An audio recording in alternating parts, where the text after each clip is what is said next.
Shalom Hopkins, and welcome to another episode of Spin Weekly. Today we are doing the Valentine's Day themed Sweet Georgia spin. It's gonna be beautiful. If you haven't seen my Sweet Georgia unboxing, I have links down below to that video. And we have, this one is ox blood and black plum. Black plum or dark plum? Black plum, I was right. These are Superwash BFL. I have never really worked with Superwash anything.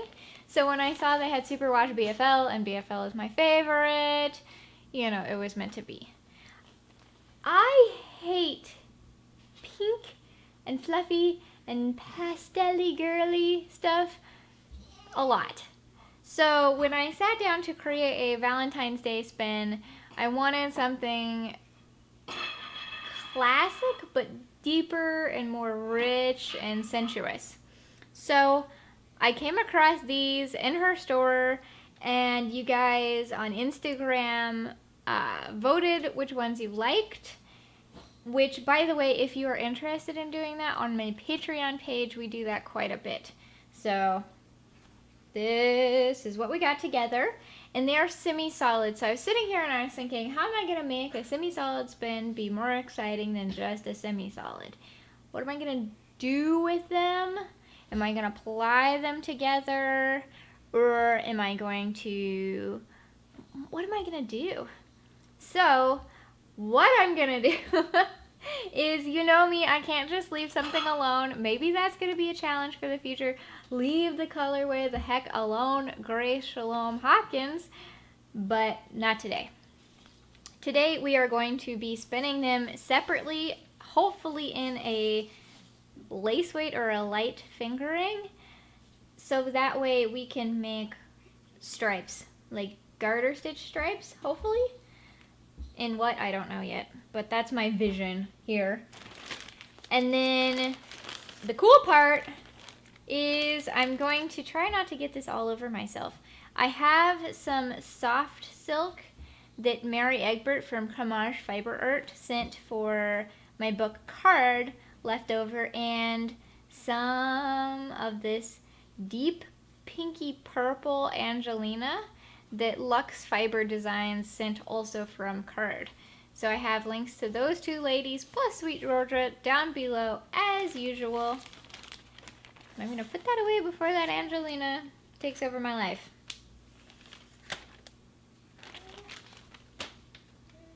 I love Angelina, but that stuff is super obnoxious craft herpes. Anyway, so I'm going to show you how to add add-ins to a semi-solid without disrupting the general nuances of the semi-solid. Because if we were going to put this through the carder, we would lose a lot of that subtle action, which would suck and just ruin the whole point. I could have just gotten matte fiber. So without further ado, let's jump in on that.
so we are back.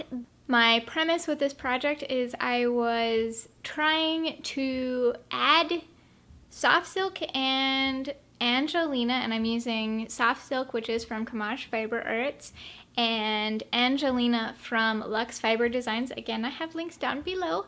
I wanted to add those into the semi-solid without disrupting Sweet George's beautiful semi-solids. So I came up with a few different ways, but it's just me and Bean in the house for the entire month. My husband is gone, so I've been really scatterbrained and things haven't really worked out the way I had intended, such as I didn't actually spin a couple of the methods that I came up with.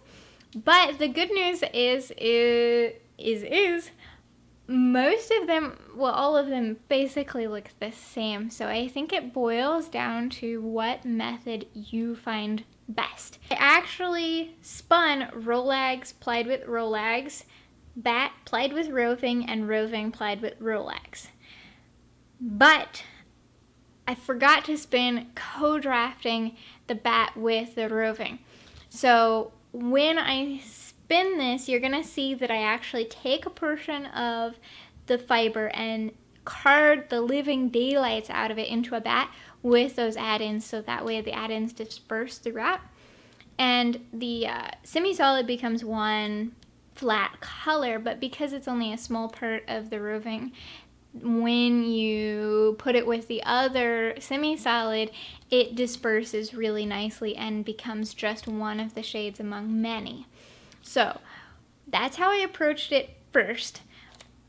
Then I decided to do a very specific way of carding it into Rolags, which is I put that bat down first, a thin layer of that bat, and then the Roving I laid on, but I didn't like pull it apart. I didn't draft it. I laid it in layers on top and tried to keep the like colors together. I tried to be very careful to preserve that actual color work.